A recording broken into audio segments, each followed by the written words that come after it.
Hi, and welcome to Walking the Virtual Dog. I'm Rick Grant. Now, this is the show where we pause for a moment, take our virtual dogs for a walk, and ponder the changes we're seeing in the IT industry, but we do it through the eyes of the IT industry analyst.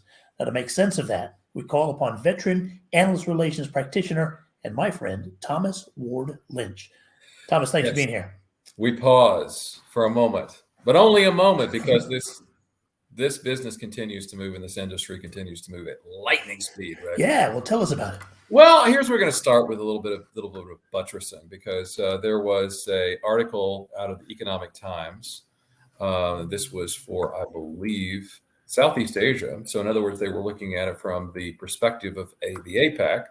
Understand, the manifold uncertainties playing out on a global scale, because as you may recall, as you look across macroeconomics worldwide, there's huge variations in terms of inflation and also energy concerns and other things that are happening around the world. And essentially, they were just looking over just one more time the global IT spending in 2023 and which way it's headed. We got basically a little bit of reinforcement from the article itself that basically said that it still looks good for IT spending. And they highlighted Gartner's forecast of showing a 5.5% increase over 2022 to 4.6 trillion. But there was a great quote that I liked that came from John David Lovelock, and it was showcased in the article, saying that macroeconomic headwinds are not slowing digital transformation. IT spending will remain strong, even as many countries are projected to have near flat gross domestic product growth and high inflation. Prioritization will be critical as CIOs look to optimize spend while using digital to transform the company's value proposition, revenue, and client interactions. So, Rick, what we're hearing and what we're seeing is a continuation of the tempo and the focus of IT spending headed towards value proposition, headed towards value to the company. And I was so fascinated whenever I looked at an article, because again, we're always trying to stay one step ahead in this lightning fast industry. And it's hard to stay one step ahead when things move so fast. I was so intrigued by this next article that we're going to highlight, which is from Mark Raskino, Distinguished Vice President and Analyst for Gartner. And he wrote for the Intelligent CIO, and it's an African edition, African circulation. And it talks a lot about 6 different issues that are currently facing. There's 6 macro factors that are shaping business. But here's the thing, Rick. It wasn't just about macro factors reshaping the business. Raskino made a point of saying this decade. So this is a long-term perspective of things that are continuing to reshape our business culture, business environment, and they're going to happen over a 10-year period. So this is the decade that we are in, Rick. I thought that was a fascinating way to step forward boldly and say, these are the things we're going to be dealing with for 10 years. So the first is the threat of recession. Notice it's not the recession, but the threat of the recession. And Raskino highlights that although the pandemic was the visible impetus for the economic volatility we've seen in the last several years, the reality is the markets were already fragile and they were precarious. So many of us are operating from a standpoint of caution, concern, in some cases fear. And as we know from the past in dealing with marketplace and investors and banking and where we head with our economy and frankly economic policies, they all are based upon whether or not we're in a place of feeling the threat of a recession, in other words, the fear, or if we're making decisions based upon looking forward into the future. This is one of the challenges that are reshaping business. The other, or number 2, I should say, is systemic mistrust. And it really occurred even before we got into, goodness gracious, even before we got into the pandemic, right? There was a global consumer and citizen trust was at an all-time low. So it wasn't just the United States. It wasn't just England saying we got to Brexit here.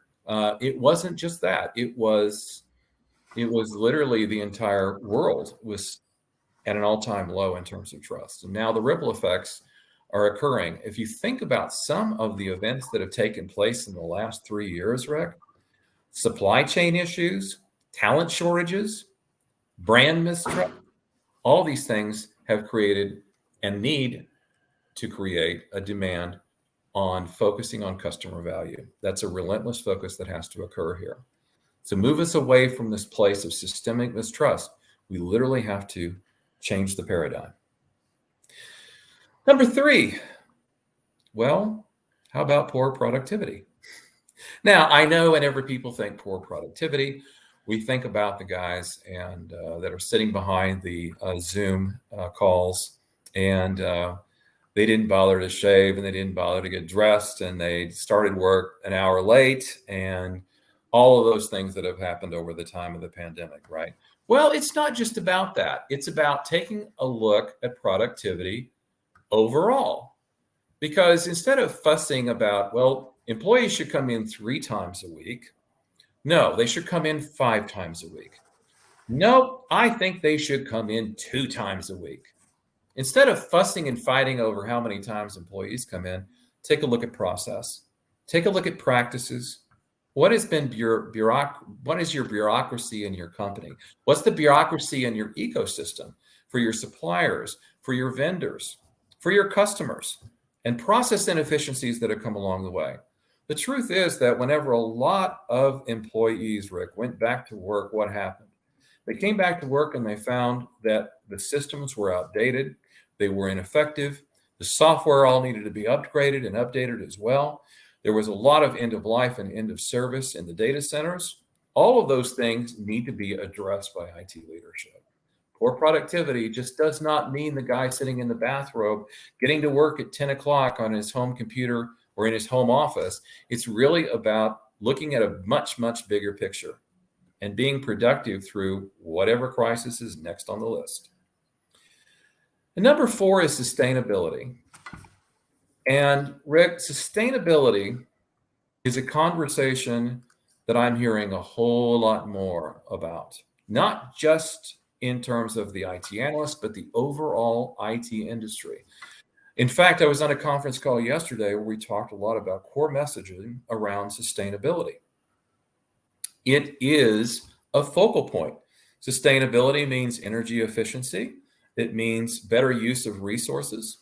And in a 2022 Gartner CEO and Senior Business Executive survey, where they surveyed more than 400 senior business leaders about their 2022 to 2023 priorities, environmental issues came in 9th, with 9% of the respondents citing it as a top 3 priority. And that may seem like a relatively small portion, but it's the first time this category has moved up that high into the top 10. So this is a long ways from where it was in the 20th position 7 years ago in a similar survey. Huge difference. But we're starting to now take a look at sustainability as a major issue. And the question is your organization, is your company, are you and your teams looking at sustainability in the IT perspective or in the IT departments? Number 5 is the talent shortage. No, that's a huge one, Thomas. That's huge. Oh, it is. Now, the talent shortage is the next one, number 5. And the thing about it is that we hear a lot about layoffs right now. Oh, AI is coming on strong. We're going to have a lot of layoffs now. A lot of people are going to lose their jobs. Hang on a minute. Okay. The truth is we still need smart people. We need talented people. And we not only need them as employees, we need them in our ecosystem. We need them to be the partners that help us with migrations, implementations, help us with new projects, new planning. There's a lot of ways to address the talent shortage, and it's up to IT leadership to figure out some new ways in which we can address the issue of talent shortage. And as John David Lovelock pointed out at the beginning in his quote, The truth is, no organization is slowing down right now, not in their IT department. Think about that, and also think about your competitors, because it's like, well, I'm cutting my budget 5%, 10% this year. If you're doing that, I would highly question, well, if you're cutting your budget, since your competitors are investing more than they were the year before, and they're investing in smart technologies and also sharp talent, where is that going to leave your company in the next 24 months, the next 36 months, the next 48 months? Number 6, emerging technologies. And like I said, we're going to spend a lot of time. We already have talked about generative AI, but also let's talk a little bit about what emerging technologies always do. I mean, always. They disrupt. They are the true disruptors. So when it comes to adaptive AI, the metaverse, platform engineering, sustainable technology, and super apps, well, it doesn't happen overnight to have that kind of disruption, but we are seeing disruption in its early stages, and it's time for us to create some policies, some boundaries, and also leverage the new technologies and embrace disruption to a certain degree as opposed to try to oppose it. And we've seen that, right? There have been institutions that have said, we will not accept anything that's generated by a generative AI system like ChatGPT. We're not going to grade it. We're not going to look at it. We're going to figure out what it is, and we're going to, we're not going to pass you if you use it to write a term paper. Okay. But is that really useful in the long term? Because ChatGPT is not going away. And frankly, neither is generative AI in the larger sense. We're seeing more and more of it. So we've seen a lot of disruption happen around the time of the return from in the post-pandemic era. But we're going to see a whole lot more, because now people are sitting down and trying to figure out how they can be more productive. And emergent technologies, even though they're disruptors, are going to be part of the picture. I'll talk about a great article, Thomas. I'm so glad you brought that to our attention. If you had to give us the kind of key takeaways, what would you say? Well, I'm going to leave some of that for the final word this week, Rick, but I would say that one of the biggest takeaway that I would give to it is it comes back to the people, and it comes back to the process.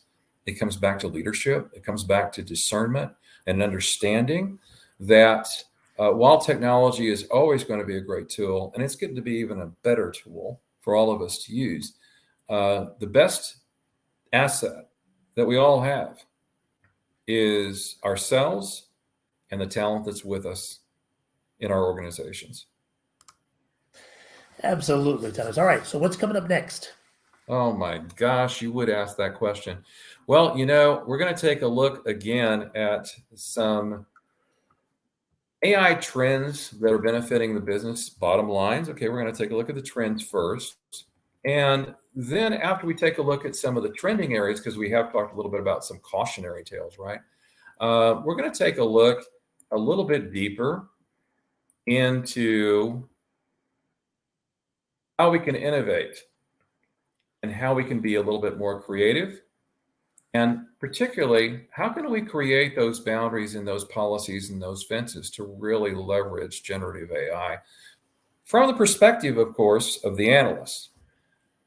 I love that. Now, speaking of going a little bit deeper, if you want to find out more about anything that we've talked about on this show, you can reach out to Thomas directly. Thomas, what's the best way for them to get in touch with you?